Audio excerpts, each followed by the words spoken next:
Thank you so much. It's great to be here with all of you. I am delighted to have such an experienced and distinguished panel. I have a long history with Tokyo and in particular the yen. And Baba-san to my left has shared some of that history with me. We used to work together. And I wanted to start the discussion today a little bit about Japan and the low inflation challenge that many countries face. We've got a conference going on that just concluded actually in Chicago on Fed policy and whether the Fed should change policy to more actively bring inflation up and how you might do that. And of course, Japan in many ways is the test bed for unconventional monetary policy and for doing things differently. And I remember in my previous job, I spent about 10 years on the foreign exchange trading floor together with Nahiko, and dollar-yen was around 75 for a long time, and then we had obviously the election that brought in Prime Minister Abe, and dollar-yen started moving to around 90. But then, most importantly, we had Governor Kuroda come in and QQE, and I cannot tell you how transformational and how it changed the perception in the market. And it was really something to see. And I was a source of great irritation and annoyance to Naohiko because I was always a dollar-yen bull and wanted dollar-yen to be forecast at 125. I think we even had an argument at one point about 135. But that's all water under the bridge. Can we pass review on what has happened? The introduction of QQE, which was unprecedented in size, scale, and maturity reduction from the market. Obviously, then we had an upsizing of QQE. If I remember correctly, in October 2014, we had negative interest rates with tiering, and then we had yield curve control also. What can we say about all these policies? Have they been a success? What should have been done differently? Naohiko, can we start with you? Yeah, okay, so thank you very much for having me, Sir Robin. And I think whether the BOJ's monetary policy was a success or not crucially depends on the definition of success, right? And at least in its initial stage, so I think it was a big success. So in the sense that much bolder than expected, large-scale easing program completely changed the market expectation, the sentiment. So successfully correcting the yen's value. And it then boosted the corporate earnings, which has made some positive contribution to wage growth. So having said that though, I think the basic role of monetary policy, in my opinion, will be buying time as long as possible. So while the economy is undergoing the rigorous but sometimes painful structural reform. So put differently, I don't think at all that the monetary policy is a panacea. So in this sense, what we have learned thus far, that a more appropriate, better balance. So policy mix is definitely necessary, including a decisive structural reform, to address the demographics in Japan's case, to truly revitalize the economy. Yeah. So you were in many meetings, my favorite board member at the BOJ. So you're in a special seat to kind of give us your view on QQE and then ensuing policies. What do you think with all the time that's passed? So QQE, like you said, made tremendous changes to the Japanese economies. And I think in terms of achieving price stability target, obviously it failed. It was not, the QQE was not able to increase the aggregate demand sufficiently and raise inflation and inflation expectation. So from that angle, it's clear. Yeah? But at the same time, like Baba-san said, it generated depreciation. And then, although there is some volatility, but the yen-dollar rate is quite stable over these past years. That is very helpful for the companies. And corporate profit since 2014 increased and still at a reasonably high level. So, and not only manufacturing sectors, but non-manufacturing sectors, they are doing well, partly because of Olympic and construction, many foreigners coming. So, and I think overall, I think many corporate sectors will think, QQE helped. Yeah? But in terms of consumers, they may say nothing really changed because their wages are so low, their wage expectation hasn't changed, and consumers' consumption pattern is very, very sluggish. So mixed. One of the issues, one of the criticisms of the unconventional BOJ policies has been, as you said, that inflation in the end never made it to 2%. I find some of that criticism a bit unfair because QQE began when oil prices were falling, right? So that was a globally deflationary environment and markets were unstable. We had the European crisis, which was still quite acute. So underlying inflation on some metrics in Japan went from negative to positive. So quite an accomplishment, really. But now, all these years later, we're still stuck at inflation between 0.5 and 1, as the BOJ says. Hajime, what do you think? What is the issue with inflation? Why is the BOJ not able to get it higher? What is the issue? Well, I have an impression that, the history for the Heisei for the last 30 years is a period of the two factors, asset deflation and super higher yen. These are the precondition of these kind of situations. So the survival game in this environment for corporate is that cut balance sheet, shrink the balance sheet, and restructuring. And these are the ideal way for each individual corporation. But as a fallacious composition leads to, it's a kind of deflationary spiral and kind of situation. And this condition continue more than 5, 10, and 20 and quarter century leads to some sort of the, in my opinion, it's a kind of the, it's a kind of evolution of species. That means from the carnivore to herbivores. So changes of species. So in this kind of situation, so that means adaptive expectations. Right. So the long history of the trauma of the if raise price, that's the market kind of situation. So in that kind of situation continues more than quarter century of the bias. So 5 years or 6 years, it changes the conditions as Mr. Crow does, and very aggressive movement is not enough to change the mindset in this kind of generation, which based on more than 10, 20, 30 years, nearly 30-year history. So I think a big changes means that nearly it's a kind of duration is quite important one. And also the big shock might be quite important one. So otherwise it's not so easy. But at least we can say, no longer the case, the deflationary situation has changed.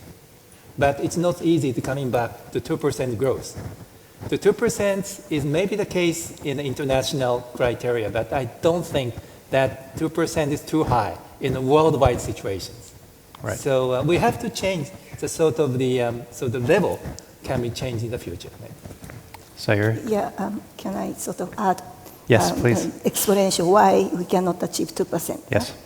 Because the problem is that when you look at consumers, over this 10 years, the nominal wages slightly increased, but never exceeded the 2000 level. If you look at the real wages, it's very low, and then we don't really see because of the fee for social expenditure fees are growing, like a pension fee and so on. So household disposable income is not growing. Okay, in this situation, then inflation picked up, partly because of oil price, and then partly because of yen's depreciation, so higher import prices. So it is true that we have a slightly positive inflation. Then from consumers' point of view, when you don't really see a very clear rising trend with regards to the household income, but all those food prices and daily product prices are going up. So household actually feel not deflation. If you look at the household survey, they always say over this past years, price definitely picked up. Many people say price will continue to go up, so it's not the deflation mindset. They say inflation there. I think it's because they feel that their disposable income in a real sense is really dropping, so they don't feel their lives are getting easier. Under this situation, it's very difficult for BOJ to continue with this 2% target. Number one, households do not support. Why do we need higher inflation, right? So there is a strong resistance to price hike. And because of that, Because households feel we don't want higher inflation, no way. So corporate sector make every effort not to raise the sales prices. That is a reality. So that's why it's far more complicated. Yeah, I think you raised an important point that I want to come back to. I want to bring Yasu into the conversation. You're the chief economist at the ADB, so you have a bit of a global perspective as well. And obviously, it's not just Japan that has low inflation. It has perhaps the lowest in the G10, but the United States has just seen core inflation fall from 2 to 1.5%. The Eurozone has inflation arguably below 1%. So Japan isn't that unique, if you will. Do you think that there are global forces preventing a bigger inflation rise, or is there something specific about Japan? Thank you very much. Actually, Asia. So we watch from the Asian Development Bank. Our member countries basically are developing Asian regions and areas and economies. Yep. So we watch inflation and we perform inflation forecast over 2-year horizon. Actually, Asian inflation is also tilted downside. Past 10 years, inflation was 3.2% in Asia, developing Asian nation. But this year, next year, inflation will slowing down to 2.5%. So actually, it's not a really developed country phenomena, including Japan, but also overall, globally, including developing, highly growing economies, we see some moderation of inflation. Now, Hiko, did you want to jump in on something? Yeah, okay, so regarding the inflation rate, so very low inflation rate in Japan, so I totally agree with the Shirai-san, actually. And at the end of the day, I think the BOJ alone is not able to change the deeply rooted deflationary mindset held by Japanese corporates and the Japanese household, I think. On top of that, so as mentioned by Shirai-san, given still sluggish wage growth, so despite the increasingly tighter labor market conditions, together with the concern about the future state of income, so including future pension payment. So Japanese households are getting more and more sensitive to any price hike, I think. So I think maybe Japanese corporations understand such a demand structure about household in Japan. So therefore, in a sense, I think they are rationally unwilling to raise prices. So in this manner, I think Japan's low inflation is more of a structural issue rather than just a cyclical or monetary phenomenon. Got it. Let me take a question from the floor here. So, BOJ policy. Okay, so the Fed obviously has raised its target rate, I think 9 times. So it's gone a decent way towards normalization. ECB has talked about normalization a little bit. Should the BOJ be having a discussion about how and when to normalize? And I think some people feel strongly that the target around the 10-year yield at 0, maybe the target should be widened. So that's one question around BOJ policy. The other question is, what if the US now has a dovish shift? The market is pricing 100 basis points through the end of next year, 2020, for cuts from the Fed. So 4 cuts, 100 basis points. What can the BOJ do if that puts appreciation pressure on the yen and if dollar-yen goes towards 100? So maybe, Sayuri, we can start with you and anyone else can chip in. So in terms of this taking step toward normalization, I think now it's getting harder and harder. Because currently this massive monetary easing with YCC is already embedded in our society and it's equilibrium. So we are already in the new normal. So when we have this kind of policy for such a long time, when the Bank of Japan did the negative interest rate, households got so angry, because they thought that their retail deposit rate would go down. But now, interest rate, retail deposit rate is 0%. People get used to it. Nobody complains. So it's a new equilibrium. So under this situation, like any sort of normalization create kind of big shock, I think. So it's not easy. So I think one option is maybe you have to find a way to maintain this status quo, almost permanently, rather than thinking about taking steps toward normalization, which that is much harder. That's my purpose. But having said that, but is there any option we can take? Normalization, but kind of moving toward normalization. Then I would say, like you said. So right now we have a 10-year yield target range. So it's a target is around 0%, but we have a range of plus minus 0.2%. The best way to do it is to expand this 10-year target range from like plus minus 0.2% to 0.3 or 0.4, gradually expanding and eventually leave it to the market. Then we can eliminate this 10-year yield target. That is, I think, what they can do at this moment. But Fed is going to lower the interest rate. This creates big, I think, problem for Bank of Japan, because then this moment we started to see appreciation pressure of yen. And because not many tools are left for the Bank of Japan, and the government is not able to intervene in a foreign exchange market, so I think BOJ will be asked to do additional monetary easing. Then, that is very challenging. Yes. Maybe he can. Can I add another question from the floor, maybe to Hajime? Do you think, so the question from the floor is, the reason that the BOJ did not hit the 2% target is because de facto it stepped back from QQE too early. Which target? 2%.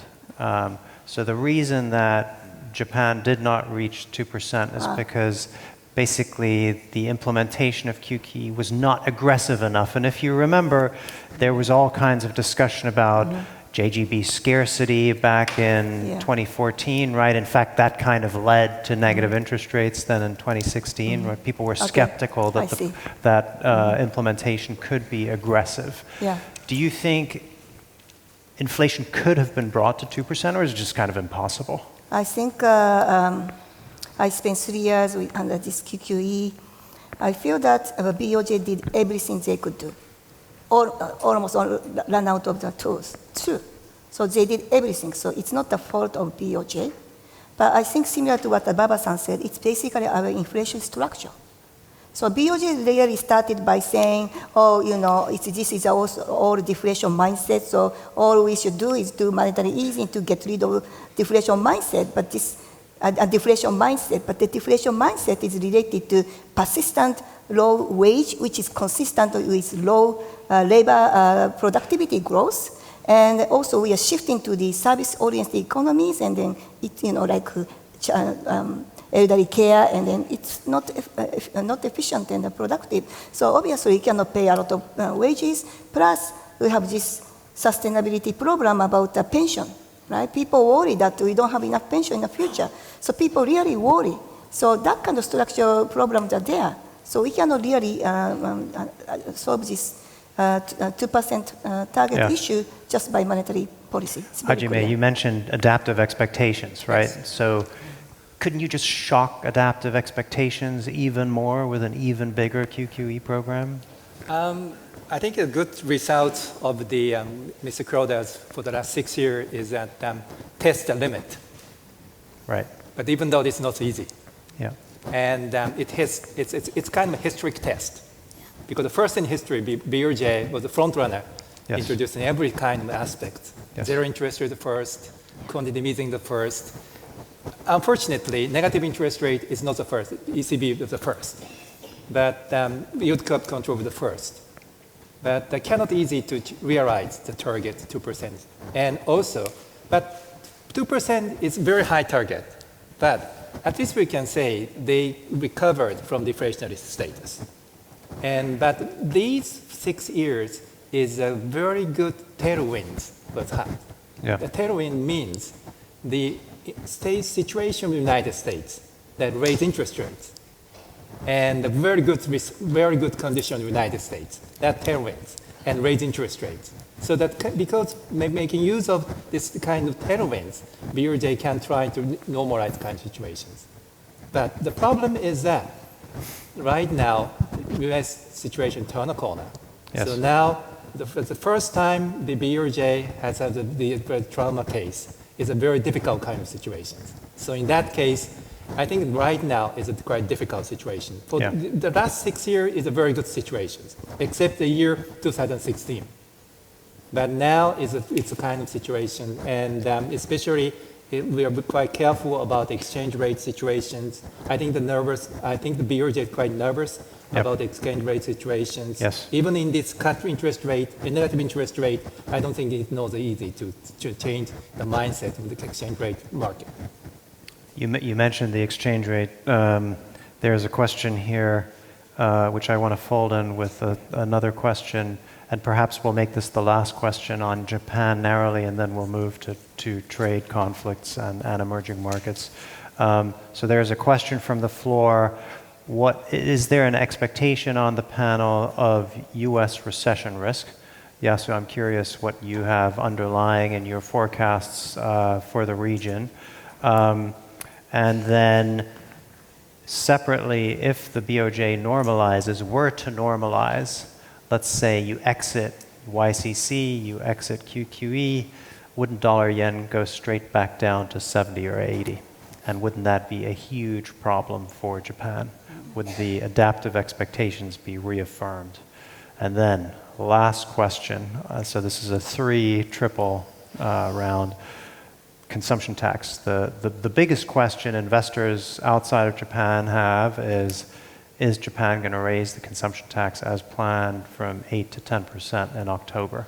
As you guys know, the consumption tax was raised from 5 to 8% back in April 2014. It was a major issue, and it was a negative issue, right? It forced the BOJ to upsize QQE at the time. And the second increase that's supposed to happen now this year from 8 to 10% has been delayed, I think, twice. So do you guys think that's happening? So should we maybe just go down and then we'll move to trade and emerging markets? Hajime, do you want to start? Well, you mean the issue of the trade friction?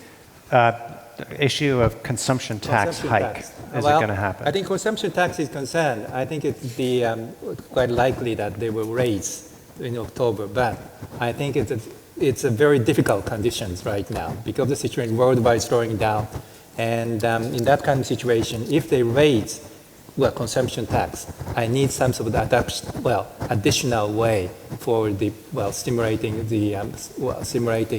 fiscal policy.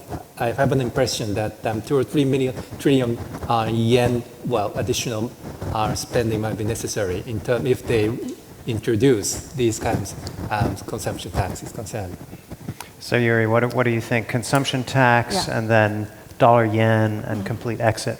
So this time, it's very different from 2014 because 2014 problem is that, because of the BOJ's policy and massive yen depreciation, already inflation started to pick up.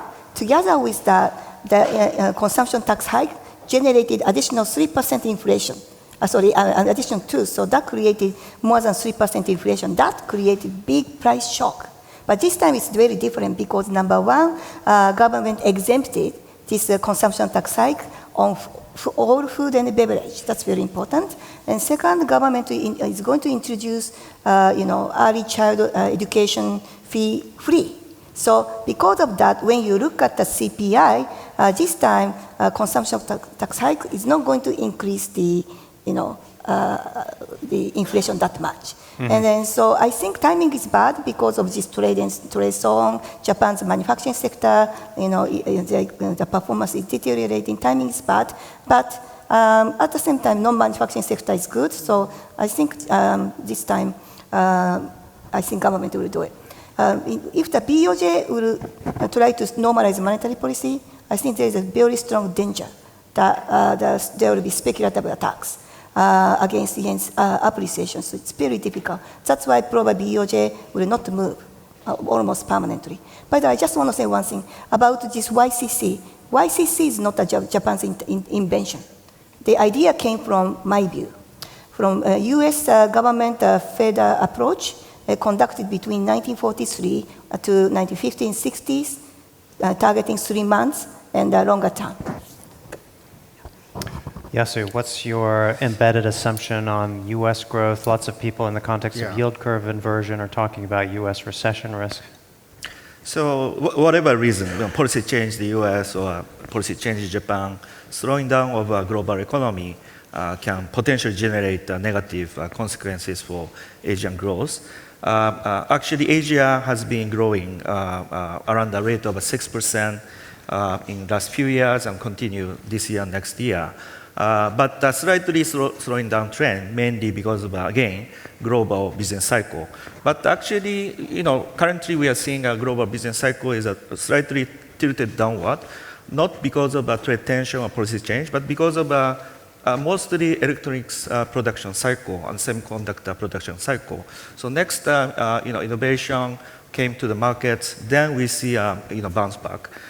So this is a 6% Asian growth with a slightly moderated growth.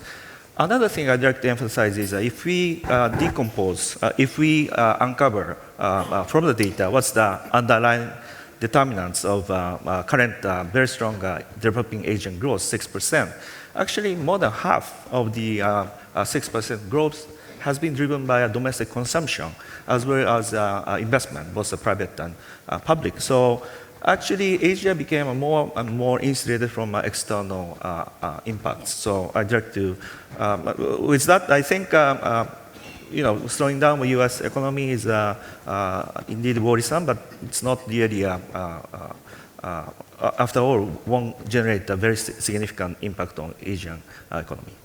Okay, got it. Maybe we can switch to trade, and then Shubta, I'm dying to ask you about emerging markets and India. So let's just quickly talk about trade because it is such a focal point. And I would say that sentiment in Washington and in the investment community has changed quite dramatically in recent weeks, and most people are expecting a more drawn-out trade conflict. For example, I saw an analyst report that says they're expecting with 70% probability the US to impose taxes on all Chinese imports and also on all imports from Mexico. And so, Yasu, as you said, that has a somewhat negative impact on growth for the United States, for example, but it's relatively modest. So I'm curious what you see as the outlook for this trade conflict. Do you think that additional tariffs are coming in? Will the US impose tariffs on all imports from China? And then what will be the retaliation? I think most of us think if it's just a one-off tariff, the economic impact maybe is not so big. But if it becomes a big trade war with lots of tit for tat, then obviously the situation is different. Yasu, what scenarios have you guys looked at the ADB? So as we can see from the beginning of the poll of this audience, more than half or 60% of people are worried about trade tension between US and China. So I understand this worry. But we need some evidence whether data really evidence support this understanding, or we misunderstand current situation. So we set the two scenario. Current scenario is number one, $250 billion export from China to the US, roughly 10% tariff imposed right now, and then moving up to 25%. It's a partial, not a full list, but a partial list, 215 billion, 25 tariff measures. And then China retaliated, 110 billion or so US exports to China, again, 10% or so tariff. So first scenario is that this partial merchandise goods face a 25% tariff. There are two impacts on Chinese economy and as well as Asian economy. First one is direct impact of a slowing down of Chinese production. And also second, associated with this is a supply chain network. Chinese final products export slowing down to US naturally generate a negative impact for suppliers within China as well as Asia. So that's a negative, overall negative impact. But other than China, Asian economy can gain because of exports from China shifted to other Asian countries. So this trade redirection effect can be positive to some countries like Vietnam and Malaysia, who has been producing similar goods and merchandise goods to Chinese producer. We did the empirical assessment. Current scenario, what's the likely impact? Actually, for Asian economy, negative supply chain network and positive impact overall cancel out. So strictly speaking, we found a slightly positive impact, but the magnitude is almost zero. China, current scenario, according to our data analysis, probably per year, 0.2 percentage point Chinese growth rate decline. Then full-fledged, all the merchandise goods bilaterally traded between China and the US face a 25% tariff. Chinese growth will slow down, probably 0.3% or 0.4% per year. So that's our assessment. But again, Asian economy, because of a negative supply chain network and positive redirection effect, overall net impact seems to be almost zero. But some countries like Vietnam can gain out of this trade tension. Great. So maybe some winners and not just losers. And maybe India is a country that could benefit or maybe be isolated as well. I just had a point that probably if the trade tensions linger longer, and it's now not just sentiment-driven, it's more action-driven, what could happen to the Asian export growth engine, and that in turn would have repercussions on the investment activity in the region. Yep. And that we have begun to see some parts of it getting impacted, particularly Singapore, Thailand, Malaysia, Taiwan. So I think that is a point of worry, that if this trade dispute continues and gets extended, India has been one of the countries where US administration has removed under the GSP, the preferential tariffs. And of course, at this point, the impact in quantum terms is less than $7-8 billion. But yes, it does become a point of worry, not just for India, for a whole lot of nations. So the overall investment climate is set to suffer, is what we believe. And that could, in turn, have the prospects of growth over the next few years coming under cloud. So India included. India, of course, stands a little bit away from this in terms of it's not that relevant a player yet in GVCs, in global value chains, not yet that dominant. So a good and a bad. Relatively in this scenario, it remains insulated. I watched you on television a couple of weeks ago, and you were asked about your view on the RBI and what should be happening, what the RBI should be doing in terms of rates and stimulus to the economy. And of course, that meeting is later on today. That's right. So I wanted to take the opportunity to ask you, what should the RBI be doing? Yeah. How much need is there for additional policy stimulus? And do you think that this trade uncertainty and the spillover into investment that you were just mentioning, is that impacting their decision making? Yeah, that's right, Robin. I think just 3 hours from now, we'll have our imminent decision. Most of us believe that there is a rate cut in the offing. This would be third in the cycle, which started late 2018. And the reason the expectations have shifted to rate cuts continuing from the central bank, mainly because the growth has been looking southward, not as much because of the trade tensions, but more domestic driven.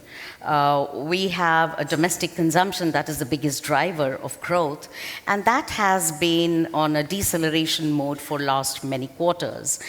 Probably because agrarian stress seems more pronounced, and that is the base for the domestic consumption to grow. And that, in a way, has also impacted the investments. The government has been doing a lot of heavy lifting of reviving this investment cycle, but there's only up to a small room. From here on, I think private sector participation in investment recovery is much needed. So growth has been slowing. More importantly, India embarked on flexible inflation targeting, and that has also allowed India to move from a perceived 10-12% inflation not too long ago, maybe just about 6-7 years ago, to currently India is close to about 3.5 to 4% inflation. The central bank draws a larger comfort from that inflation is more on a sustained basis, manageable around 3.5 to 4%. So the rate cuts may continue if growth continues to disappoint and inflation remains well anchored. Got it. You mentioned in one of the TV appearances that you were on that the macro indicators for India actually look quite favorable, right? Inflation, the current account, and so forth are modest by EM standards. But one of the comments that we hear a lot in our EM analysis is, well, there's just so much idiosyncratic risk. We have Turkey, we have Argentina, we have new personalities in the government, we've got election reshuffles. So obviously we've got some of that going on in India. We've got new names in the cabinet, and then we've got the budget coming up. That's right.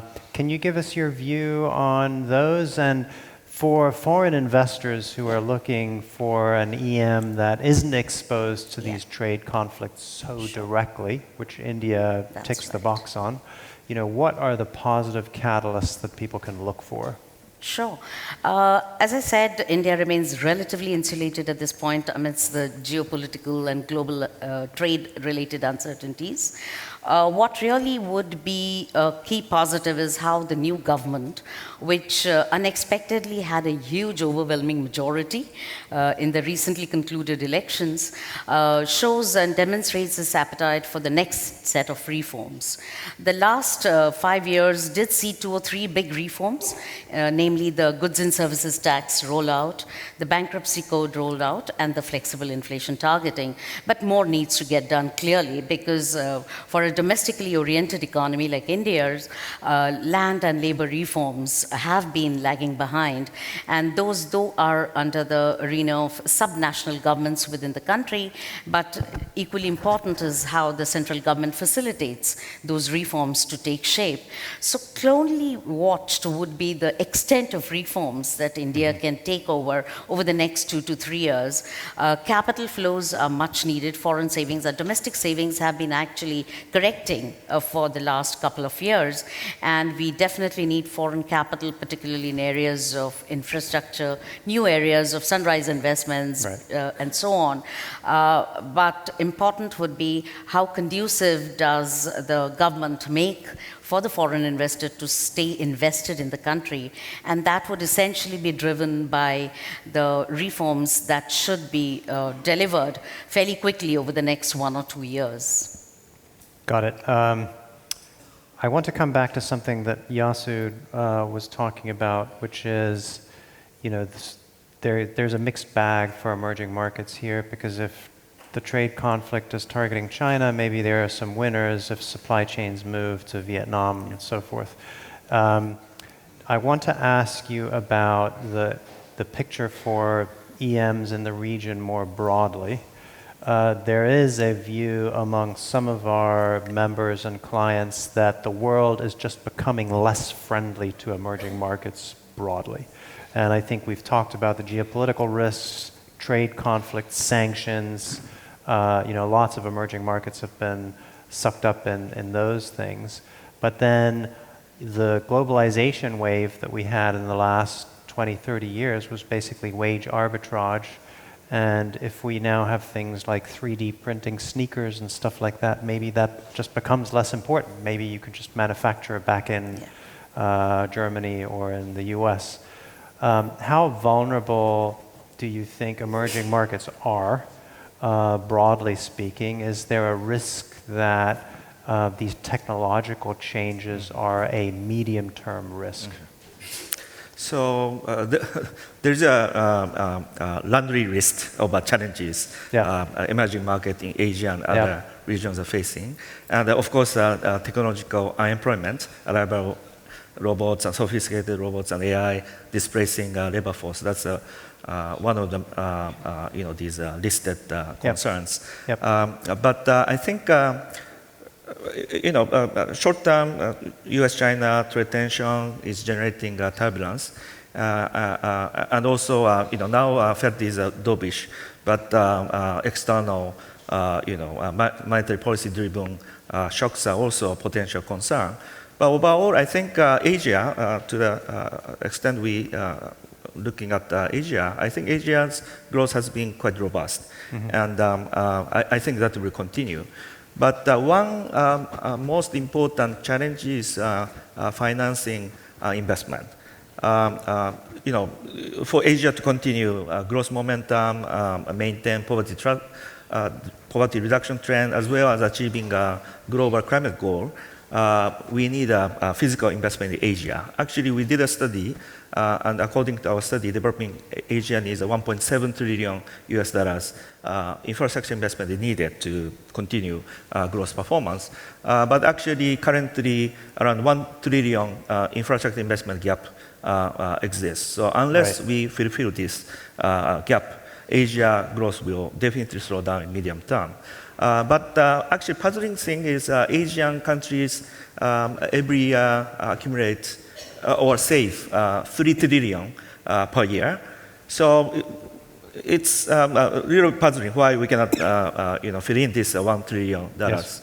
But basically, this is a gap or this is manifesting Asians' capital market is underdeveloped. Asia growing fast, 6%, as I said. Infrastructure return can be very high, but risk exists. So how to de-risking these infrastructure investments seems to be a most important challenge to Asia. Hajime, did you want to add to that? Well, I think there might be some sort of substitutional effect from the from China, or maybe China plus one argument kind of situation. So we have the questionnaire for Japanese clients, more than 1,000 corporations, and also some simulation that there is some sort of shift. Well, the most potential are candidates to meet Vietnam, maybe Thailand, maybe in the future, maybe in India in itself. And but the problem is that because of the situation, the very big conflict between the United States and China leads to some sort of turbulences in the financial market. Yep. So that caused some sort of problem. But judging from the substitutional effect, there are some good effects to the Asian market. But the problem is that looking back history of Japan, that's a quite similar situation for the 30 years ago situation. Yes. At that time, Japan was a target. Yes. This time is China. And looking back history, it's the situation, if I remember the period 30 years ago, it's quite similar. And Japan is different, and now China is different, and trying to change the structure kind of situation. That kind of situation maybe lasts more than 10, in my impression, kind of situation. And in this kind of situation, there might be some sort of dual standard. And the US zones and the China zone, maybe in some sort of new Cold War kind of situation might happen in this kind of area.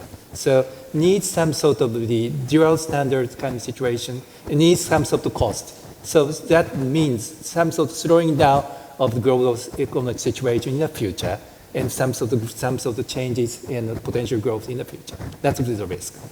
Got it. Nahiko. Yeah, okay, so let me change the angle a little bit, and looking at the bright spots, so possible bright spot in the EMs, so space in general. And I think the dovish shift in the Fed, so might be viewed as a tailwind for EM economies, so in my view. The most direct impact of the Fed shift so can be seen in the EM central banks' behavior, I think. Last year, so nearly half of EM central banks so hiked policy rates, but thanks to the Fed so pivot. So such pressure may so happen gradually, so fade away. And instead, we think that the probability of policy rate cuts is rising, with more EM central banks so likely joining India on the cutting train. So over the next 6 months horizon. Yeah. Got it. Last question, and I want to do kind of a lightning round. We just go from Hajime down through Shobda down to Nahiko. The most frequently asked question that I get and that my boss gets and that most people in Washington get is, what is President Trump thinking? what is the next tweet that's going to come, and what should we be ready for? And of course, it's a very difficult question to answer. Now, you, like me and all of us, have been watching things unfold. So I want to ask you, can you help anyone understand what is going on? And so let me rephrase it in terms of, do you think that before the 2020 election, we will get a resolution to this trade conflict or not? Will it be a longer-term thing that drags into a more structural trade war? Hajime, can we start with you, and we'll just go down the panel.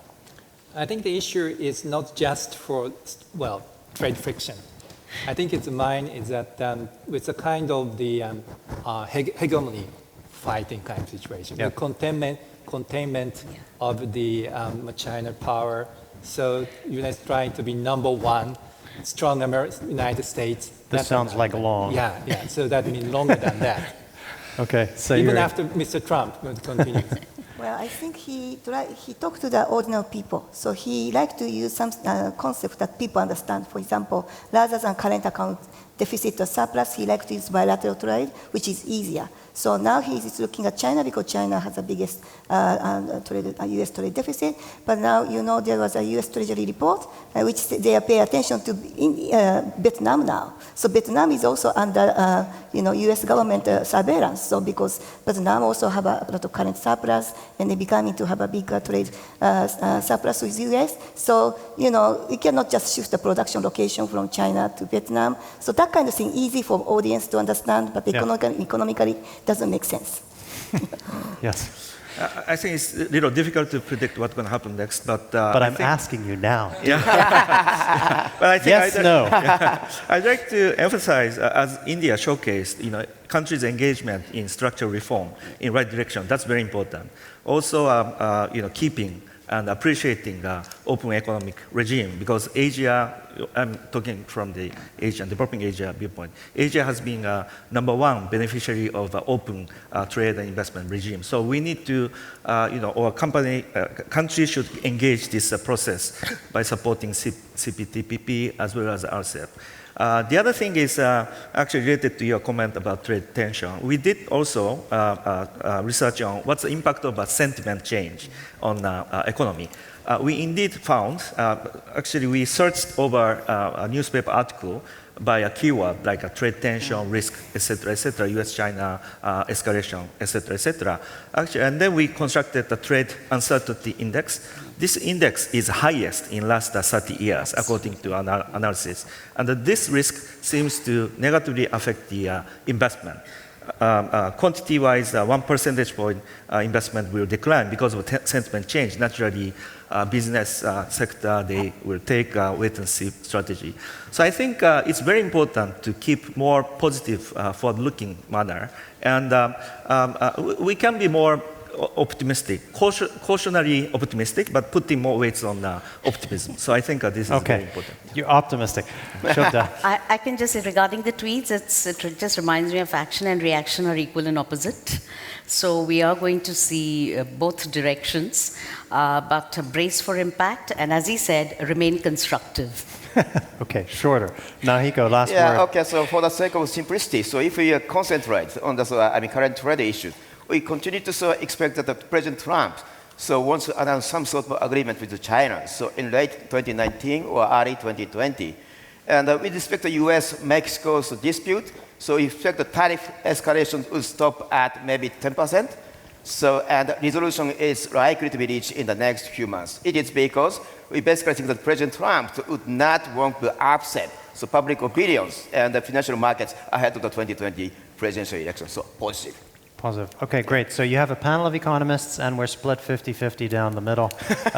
It was predictable. I would like to thank everyone for participating in this panel, and I have good news. We have lunch next, so enjoy. Thank you.